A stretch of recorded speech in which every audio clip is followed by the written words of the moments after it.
May it be a light for you in dark places when all other lights go out.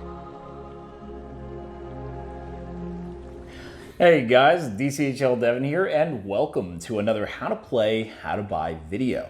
And today I wanted to go ahead and focus on some of the armies that won the top 3 places at the NOVA Open. Be going into the one for 2019's winner, which was a Goblin Town force. And it actually, surprisingly enough, the same year got first and third place at Ardacon. So it apparently is doing pretty well in the current meta, and so it's something interesting to talk about. And I know it's actually doing well in a lot of Canadian metas as well. And so we're going to go ahead and go into the strengths, weaknesses, how to play, and then how to buy this army.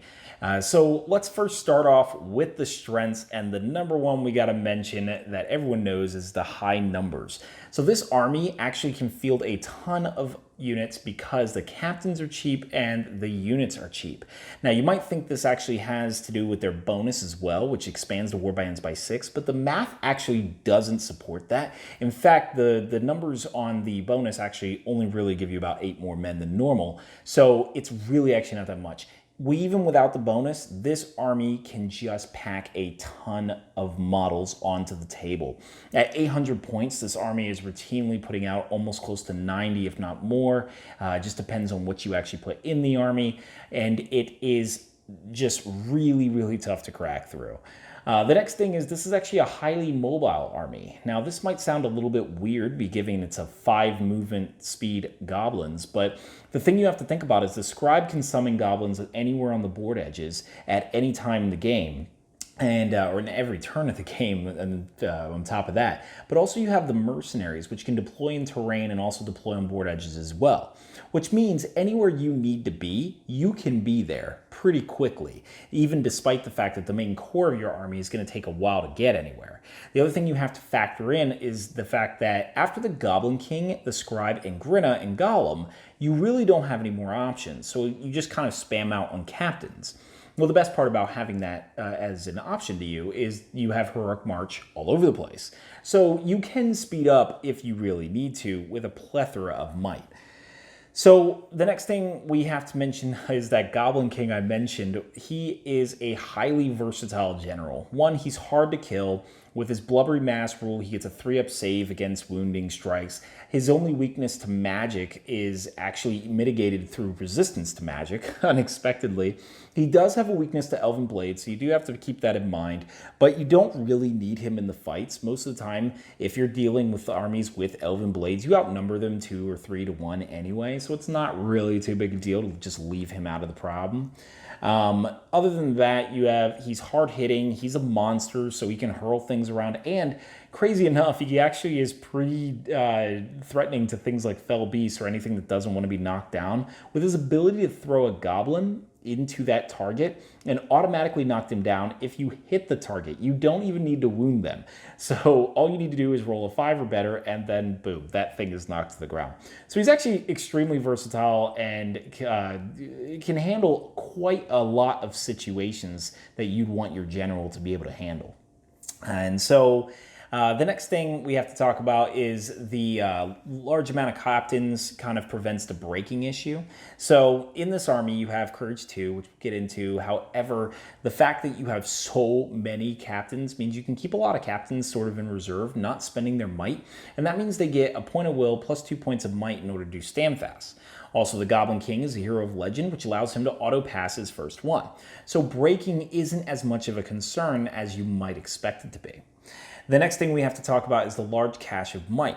The fact that you have so many heroes running around means you have lots and lots of might. You're often going to double, if not triple, most of your opponents on their might stores. Even at 800 points, you're looking at about 16 to 20 points of might. It's actually kind of a ridiculous number of might. So it's something that you have for days. You can do heroic moves, and your opponent will have to know that you're challenging them constantly. This can cause an issue for like cavalry armies or anything of that nature that needs to charge.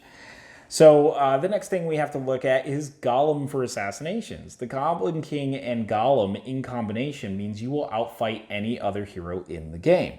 So Gollum is a major boon, and the fact that he can easily be put into this list, since he's in the list, means that you have him as an incredible option. They can take out even a Balrog. And that might sound very, very strange, but if the Goblin King and Gollum are together, that means the enemy opponent will only have a max fight of 5, whereas the Goblin King will have a fight of 6. So this is actually huge bonuses for you. Then you have the next thing, which is you excel in every single scenario except for one. So as of this current shooting of this video, there are 12 scenarios, and I say that because of the double scenarios that got released. So obviously at Nova Open, we played the double scenarios. There are a few more that you could encounter during the doubles that are going to be released sometime in the future. But at this time, there are 12 scenarios, and in all the scenarios, they are all numbers-based missions or objective-based missions. Because your ability to be anywhere on the field, you dominate in 11 of the 12 scenarios. And even in some of them, like Contest of Champions, you still do well because the Goblin King is quite a hard-hitting force.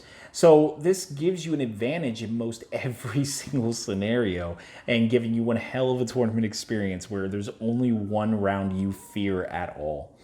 So, and the last thing we're going to go ahead and talk about is the board control. You just have a ton of it.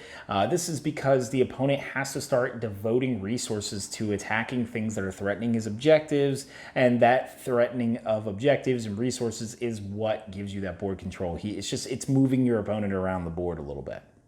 So, with all of those advantages, what are the weaknesses of this army? And the first one is your bonus is not that great.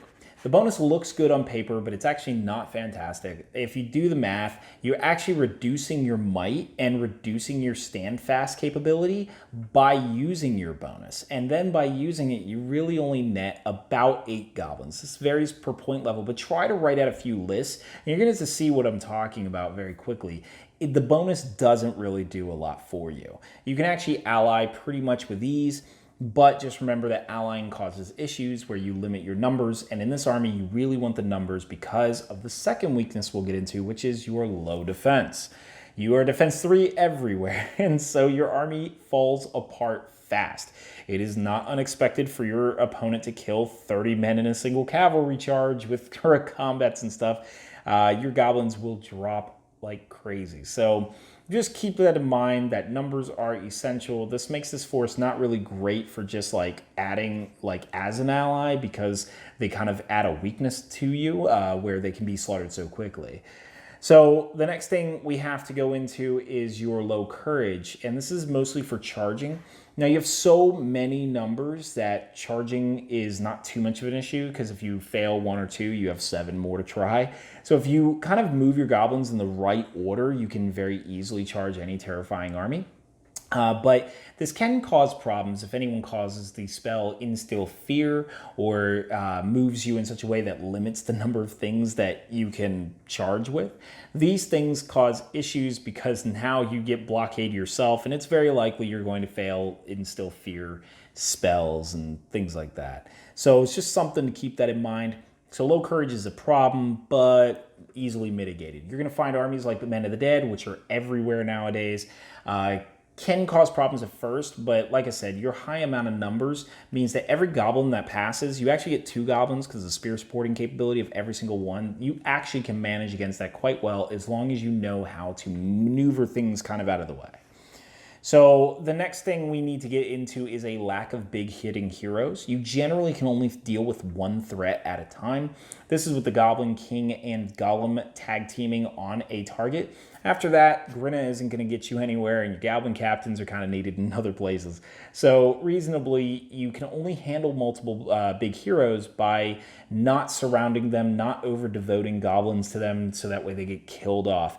If the hero has free hero combats, then you probably want to devote more because they'll end up killing less if you like put, like, let's say 4 guys on him where he only has 3 attacks, so therefore the hero combat fails.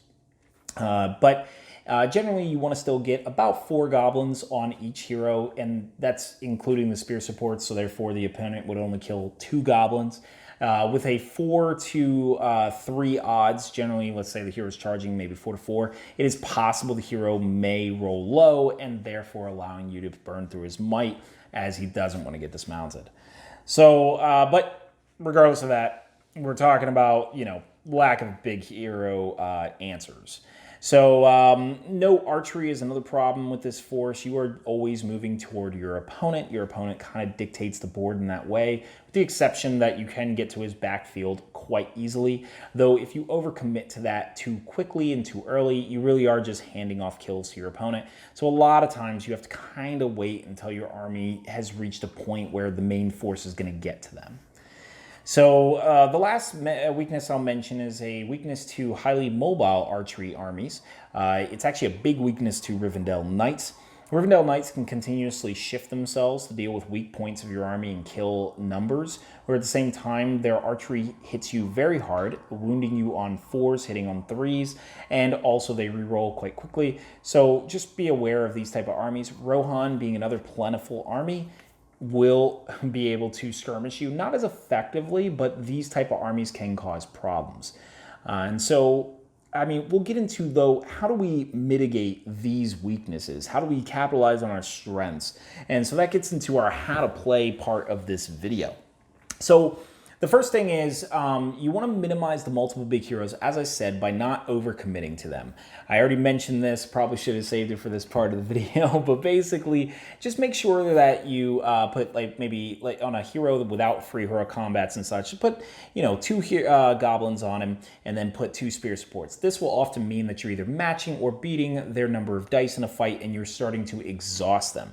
And in order for them to feel relevant, they will have to do a heroic combat, sometimes even burning might to do so, because otherwise all they're doing is killing 2 goblins. It's 4 points. It's a small portion of your army. You don't care. After that, if they do free heroic combats, you want to kind of space yourself out so that the most amount of goblins he'll ever get is generally 2 more, and he really can't get anywhere after that heroic combat. So this can cause a lot of frustration as your opponent has these big heroes like their Aragorns and Boromirs, and they're not doing a whole hell of a lot. Now, Lords of Battle is a major fear for Goblin Town players, and I'll get into that one real quick because a lot of people ask, okay, you're destined to lose there, right? Well, not true. Lords of Battle was both the last round at NOVA this year and the last round at Ardacon, which means in both of these major tournaments, their theoretical last round, which is their hardest player of the day, theoretically, was on a scenario that they theoretically are terrible at. Here's the thing about Lords of Battle. With Lords of Battle, as long as you prevent your opponent from doubling you, you can win the game. Now, that might sound a little hard at first, but you have to imagine the sheer amount of weight of numbers you're throwing on your opponent. You're generally going to kill about 20 troops. And 20 troops being half of kind of a normal average type of army, you've often broken them at the same time. It's just sheer weight of numbers. You're generally going to outnumber in fights 5-1. A lot of their numbers are not going to really come to bear on yours. If you do notice your opponent is killing you a little bit too fast, make sure the fights start stacking in your favor. Don't spread out too much. Make sure that you have 5-on-1 fights if you can manage it. And that way to keep those number of kills down. With you killing 20 men, that means your opponent must kill 40 goblins. This is very difficult to do, even if their force is only like 30 people, or even if it's a larger force. It's a very difficult trick. Now, if they're a high archer army, they might be able to pull this off if, like, let's say they've deployed far enough back to get 2 rounds of shooting against you with a lot of bow fire. They might be able to pull it off. But if you prevent your opponent from doubling, then that means you go after their general with the Goblin King and Gollum, and you kill and assassinate them. Remember, the Goblin King fights 6, means he'll always outfight any target he's on. He will outfight Aragorns, he'll outfight Azogs, it doesn't matter. And then you kill the general and break their force. You might get broken, but that's not necessarily a problem. But if you don't get broken, which is ideal situation, you will win with a 5-3 victory in Lords of Battle. At worst, if your opponent does double you, you can tie them. So this is something, keep in mind, it is very difficult to actually break with this army. You will often not break more than you will. So you really don't have to worry about it too much. You will most often get those 5 points in Lords of Battle. So you might find it is surprisingly easier to actually win Lords of Battle than you might think, which means that all 12 scenarios are highly viable to you. Just Lords of Battle is not, it's the least viable. if we're going to go into the next thing is the mercenaries, a lot of people are wondering, okay, do I bring them? We would actually argue yes. Here in the DCHL, mercenaries add to the board control. They add to you being able to stop mobile armies from moving. They add to you being able to reinforce in areas that really, really need it, or be able to pop behind an opponent with more solid troops, and practically auto-win reconnoiters, since they can pretty much pop up near the enemy board edge and just walk off. Even if they can't walk off, they make your opponents sit there and wait for them to show up, which is great. It allows you to move across the board. So we recommend about 10 mercenaries. Don't fill up the squads. This is another area where the bonus really doesn't help you, because if you have an 18-man mercenary warband, you're often limiting yourself to only being on the board edges rather than being anywhere of your choice. A lot of buildings are small, a lot of areas are small, so you can't go everywhere if you have an 18-man squad. They give you that ability to catch mobile armies. If I mentioned this before, this is something you're definitely going to want, because if a Rivendell Knight are skirmishing you too well, then they can actually break you before you even end up in any reasonable amount of combats. So this really stops that from happening. So as far as the Goblin King and Gollum, to keep them together. However, also keep Grinna there. The reason why is because Grinna adds the protection to the Goblin King. So what you do is have the Goblin King and Gollum run into a hero at the same time. This often happens if Gollum puts on the ring. He can phase right through troops as of the current FAQ that's out. And the Goblin King can walk right over goblins and stop right on the combat that he wants. This allows you to assassinate a target. Naturally, your opponent's going to counter. So they're going to want to tag up Gollum, get him in a separate fight with only 1 point of might. He may not be able to hurl combat out of there. And then the Goblin King will be in his own separate fight. And maybe it's against Azog. Who knows? This is where Grinna comes into play. He swaps with the Goblin King and gets the Goblin King out of the situation that he's in. This is beautiful for any type of situation where the Goblin King's in a dire spot. I've even seen this be used in other funny circumstances where like a Goblin Scribe is being held in a building, and then Grinna is outside the building, looks through the window and swaps with the Goblin Scribe when, if he's being threatened too much. So Grinna is excellent to keep around the Goblin King. Make sure you kind of keep him with him. Now, with Gollum and the Goblin King staying together, the only reason you really need to do that is if you have a hero you need to assassinate. Let's say you're playing against an army that doesn't really have any heroes worth assassinating. Gollum is actually quite capable of killing a lot of things. He's actually a high fight value, especially when he puts on the ring. He pretty much beats anything that's not fight 8 or more. He also has strength 4, 2 attacks. He's actually quite capable. So you can go ahead and send him off to go ahead and just slaughter your opponent's army. He's almost essentially an Uruk-hai captain.